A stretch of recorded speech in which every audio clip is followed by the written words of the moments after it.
People who cut everyone off. There's a type of person most people don't understand. They slowly disappear. Not dramatically.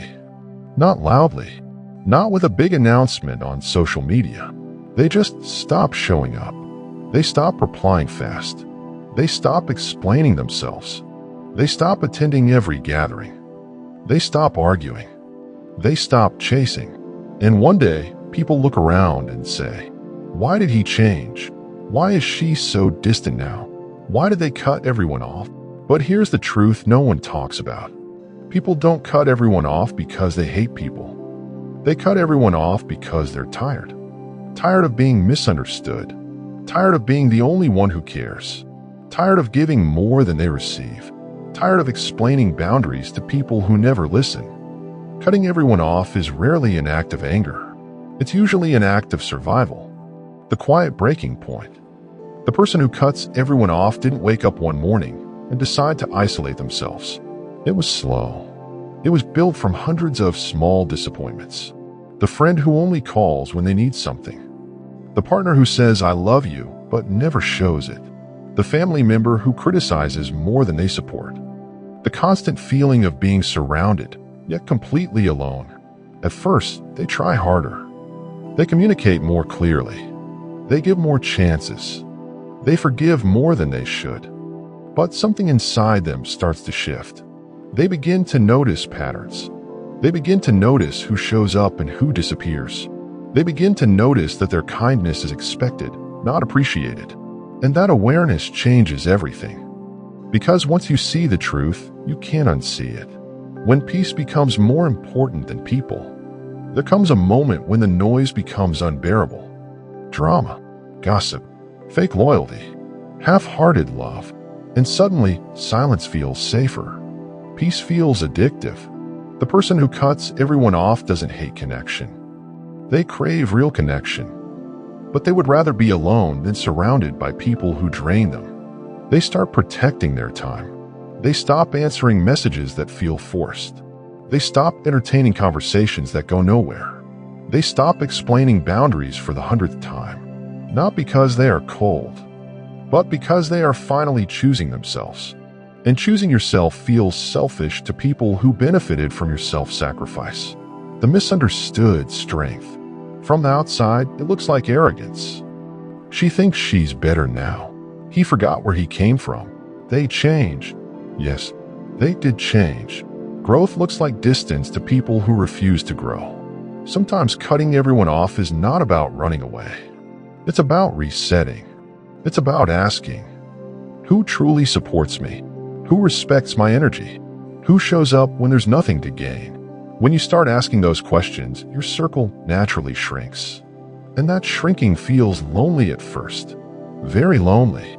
But loneliness with peace is different from loneliness in a crowd. One heals you. The other slowly destroys you.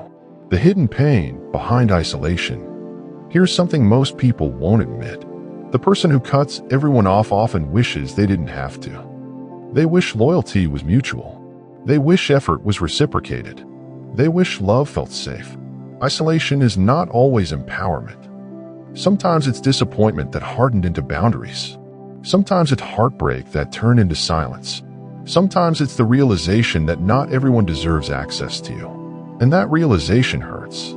Because it forces you to let go of the version of people you hoped they would be. Not who they are, but who you believe they could be. Cutting off versus healing. Now here's the important part. Not everyone who cuts people off is healed. Some are avoiding. Some are running from vulnerability. Some are protecting wounds that were never processed. There's a difference between healthy boundaries and emotional walls. Healthy boundaries say, "I respect myself enough to walk away from what harms me." Emotional walls say, "I will never let anyone close again." One leads to growth. The other leads to isolation. The strongest people are not the ones who cut everyone off forever. They are the ones who cut off what harms them, but stay open to what nourishes them. That balance is hard. It requires awareness. It requires maturity. It requires courage. The rebuilding phase. After the silence comes clarity. When you remove everyone, you see yourself clearly. your habits, your fears, your patterns. You start asking hard questions. Did I overgive? Did I ignore red flags? Did I accept less because I feared being alone? This is where real growth begins. You rebuild your standards. You rebuild your self-respect. You rebuild your expectations.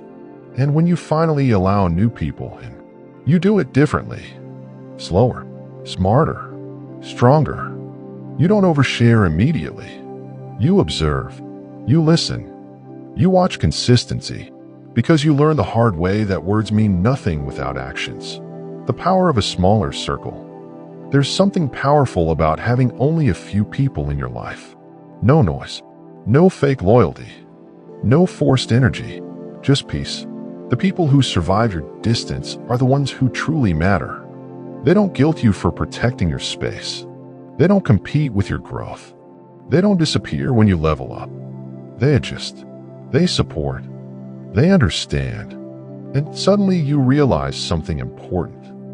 You didn't cut everyone off. You just removed access to the wrong people. Final truth. If you are someone who cut everyone off, ask yourself, did you do it from pain or from clarity? If it was pain, heal it. Don't let hurt turn into permanent isolation.